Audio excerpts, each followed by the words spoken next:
आज हम लोग बातें करेंगे modulus and the conjugate of a complex number के बारे में। ठीक है, the modulus and the conjugate of a complex numbers के बारे में।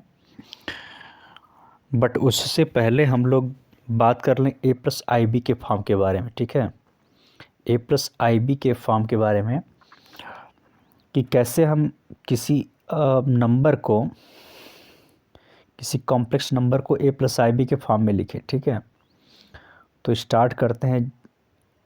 ऊपर हम लोग देख रहे हैं एक्सप्रेस 5 माइनस 3i का whole cube in the form a plus i b. ठीक है, ए प्लस आई बी के फॉर्म में इसको लिखना है। तो हम लोग ए माइनस बी का होल क्यूब का फार्मूला जब अप्लाई करेंगे तो ये हो जाएगा 125 minus 225i minus 135 plus 27i।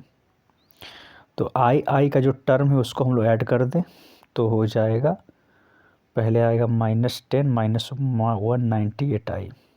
ठीक है, तो इसको देखें तो हमें क्या मिल रहा है, -10 माइनस 198i हमें ये मिल रहा है। ठीक है, तो इसको हम ए प्लस आई बी के फॉर्म में लिख दिए। यही हमारा ए प्लस आई बी का फॉर्म हो जाएगा, क्योंकि ए जो है हमारा रियल पार्ट को शो करेगा और बी करेगा इमेजिनरी पार्ट को। ठीक है, बी इज इक्वल टू -198 और ए इज इक्वल टू -10। ठीक है, यही हमें ध्यान देना है। अब उसी के साथ हम लोग आगे बढ़ते हैं 5.4 की तरफ, जिसमें हमें बताना है कि ये आप हम लोगों का the modulus and the conjugate of a complex number के बारे में। ठीक है, the modulus and the conjugate of a complex number.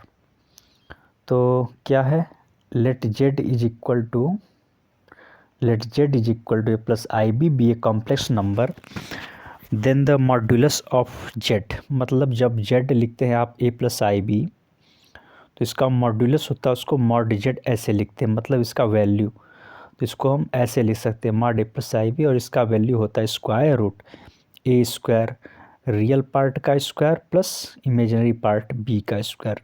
तो square root a square plus b square हो जाएगा, यही हमें मॉड जेड का वैल्यू दे देता है। और अगर बात करें जेड बार की, तो जेड बार का मतलब होता है ए माइनस आई बी। तो इस पर आप मॉड लगाएंगे तो हो जाएगा स्क्वायर रूट ए स्क्वायर, और माइनस बी का स्क्वायर करेंगे तो वही बी स्क्वायर होगा। ठीक है, तो ए स्क्वायर प्लस बी स्क्वायर। तो हमने ये देखा कि दोनों कंडीशन में जेड करें इज इक्वल टू जेड बार, मतलब कंजुगेट जो इसका है। ठीक है, इसे कंजुगेट का मॉड करें चाहे इसका मॉड करें, दोनों का क्या होगा, वैल्यू सेम आएगा। ठीक है, यही हमें बताया जा रहा है। तो कंजुगेट क्या होता है जेड का, जेड बार होता है। ठीक है, अगर जेड की value A plus i B है तो जेड बार हो जाएगा ए माइनस आई बी। ओके, यही है हमारे पास।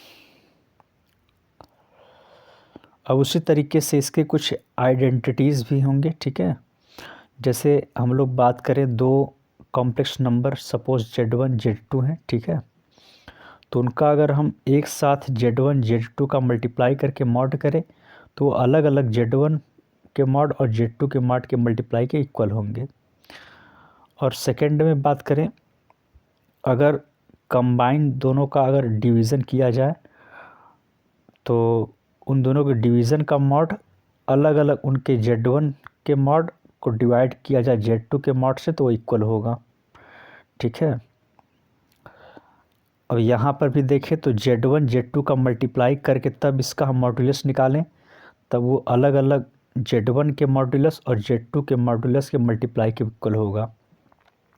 सेम यहाँ पर बात करें तो Z1 प्लस माइनस मतलब ऐड करें या सब्सट्रैक्ट करें, इन दोनों का अगर कंबाइन जो रिज़ल्ट आता है, ठीक है, Z1 चाहे प्लस माइनस Z2 करने के बाद, तो उसके कंबाइन मॉड्यूलस को अगर का जो होगा वो Z1 के मॉड प्लस माइनस Z2 के अलग मॉड के इक्वल होगा। ठीक है, और उसी तरीके से देखा जाए तो अगर Z1 अपॉन Z2 को डिवाइड करके अगर उसका मॉड निकालें, मॉड्यूलस करें, तो वो अलग अलग Z1 के मॉड्यूलस अपॉन Z2 के मॉड्यूलस के इक्वल होगा। ठीक है, तो इस तरीके से हम उसको फाइंड आउट कर सकते हैं।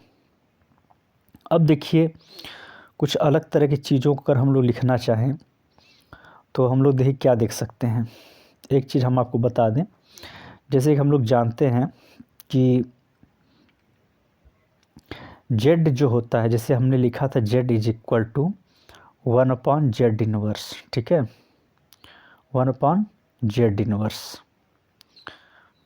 तो इसका देखिए मतलब क्या होगा कि उसको हम लोग लिख कैसे सकते हैं। इसको हम लोग लिख सकते हैं, जैसे मान लीजिए आपने लिखा Z inverse is equal to 1/Z। ठीक है, तो इसको आप अगर अलग तरीके से लिखना चाहें तो इसको आप लिख सकते हैं Z inverse is equal to 1। ठीक है, और इसका एक फार्मूला भी होता है हम लोगों के सामने, जैसे आपने किया Z बार अगर करते हैं आप, तो इसका कितना आएगा, मॉड Z का स्क्वायर। ठीक है, मॉड Z का स्क्वायर हो जाएगा ये चीज़। तो इसको अलग अगर आप बदलना चाहें तो इसको आप कैसे लिख सकते हैं कि अगर आपने Z को बदलना चाहे, मान लीजिए आपने Z को वहाँ ले गए, तो क्या मिलेगा, मॉड Z का square upon Z is equal to Z bar. ठीक है, अब यहाँ पर इस मॉड Z को यहाँ ले जाए तो क्या मिलेगा, ये मिलेगा हमारे पास,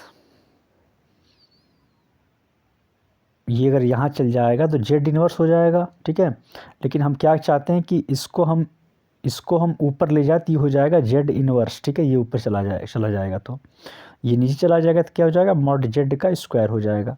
इसी से हमारा ये फार्मूला आ गया है Z inverse is equal to Z bar upon mod Z का स्क्वायर। ठीक है, तो उसी बेस पे चलिए हम लोग कुछ चीज़ों को देखते हैं। जैसे हमें निकालना है इन्वर्स ऑफ 2 - 3i का। ठीक है, 2 - 3i का इन्वर्स निकालना है, तो Z is equal to 2 - 3i हमने ले लिया। ठीक है, 2 - 3i हमने ले लिया, तो सिंपली इसने क्या किया है कि इस फार्मूले में पुट करके लगाया है। ठीक है, तो आपने मॉड Z बार निकालेंगे, तो Z बार निकालने के लिए आपको पहले Z निकालना, पहले Z क्या हो जाएगा 2 + 3i, तो 2 2 जा 4, 3 3 जा 9, तो √30 हो जाएगा। ठीक है, ये 30 आ जाएगा आपका Z बार, तो 30 हो गया। Z मॉड Z 30 हो गया, तो Z का स्क्वायर करेंगे तो 30 हो जाएगा, स्क्वायर रूट 60 से ये 30 हो जाएगा। ठीक है, तो ये नीचे के प्लेस के स्थान पर क्या हो जाएगा, 30 हो जाएगा, और ऊपर Z बार के स्थान पर 2 + 3i कर देंगे, तो हमारा सिंपली मान निकल जाएगा। एक तरीका है, अगर आपने Z इनवर्स निकालना है तो ये हो जाएगा 1/2 - 3i। ठीक है, Z हमारा ये दे रखा है, तो Z इनवर्स मतलब 1/Z, 1/Z मतलब 2 - 3i। तो इसमें हम क्या करेंगे कि हम लोग इसमें यूज करेंगे रेशनलाइजेशन का। ठीक है, तो वो हो जाएगा 1/2 - 3i। तो देखिए यहाँ पर अगर माइनस है तो यहाँ करेंगे 2 + 3i। ठीक है, प्लस कर देंगे, तो उसी तरीके से ऊपर भी करेंगे 2 + 3i। ओके, तो मल्टीप्लाई करेंगे तो नीचे आ जाएगा 4 - 3 और सॉरी 2 2 जा 4, और ये हो जाएगा आपका प्लस -3 का स्क्वायर करेंगे तो +9 हो जाएगा, 9 + 3। ठीक है, 4 + 9 ऊपर हो जाएगा 2 + 3i। तो पूरा सॉल्व करेंगे तो आ जाएगा 2/30 + 3i/30। ठीक है, 13 हो जाएगा। तो इस तरीके से हम Z इनवर्स की वैल्यू को निकाल सकते हैं। तो a + ib के फॉर्म को हम इसको भी निकाल सकते हैं, इसको भी रेशनलाइजेशन करना पड़ेगा, मल्टीप्लाई करना पड़ेगा ऊपर नीचे 1 + √2i से। ठीक है, और वो ऊपर भी 1 + √2i से, तो इसकी वैल्यू हम निकाल सकते हैं। देखिए हम लोग बात करें i⁻⁻35 के बारे में। ठीक है, तो इसको कैसे लिखा जा सकता है इसके बारे में देख लें। पहले तो i टू द पावर -35 का मतलब हो गया 1/i टू द पावर 35, ठीक है। और i to the power i square की वैल्यू हम लोग जानते हैं -1 होता है, तो हम इसको हम कर सकते हैं i टू द स्क्वायर का 70, मतलब 17 इंटू 2 34 हो गया, इंटू i को और कर देंगे, यानी कि i to the power 2 into 17 into i, ठीक है, ये हो गया। तो हम नीचे जब ये -1 हो जाएगा, -1 टू द पावर 17 करेंगे, इंटू i करेंगे, तो इसकी वैल्यू ऑलरेडी -1 हो जाएगी, -i। तो क्या मिला 1/-i, ठीक है। क्या मिलेगा हमें 1/-i। अब हम i को नीचे हटाना चाहते हैं तो i से मल्टीप्लाई करेंगे, ऊपर भी करेंगे, तो नीचे ऊपर आ जाएगा i, नीचे आ जाएगा -i² वैल्यू -1 होती है, तो माइनस और -1 प्लस हो जाएगा, ऊपर सिर्फ हमारे पास i आ जाएगा, ठीक है। तो आज के लिए इतना ही। Thanks for watching.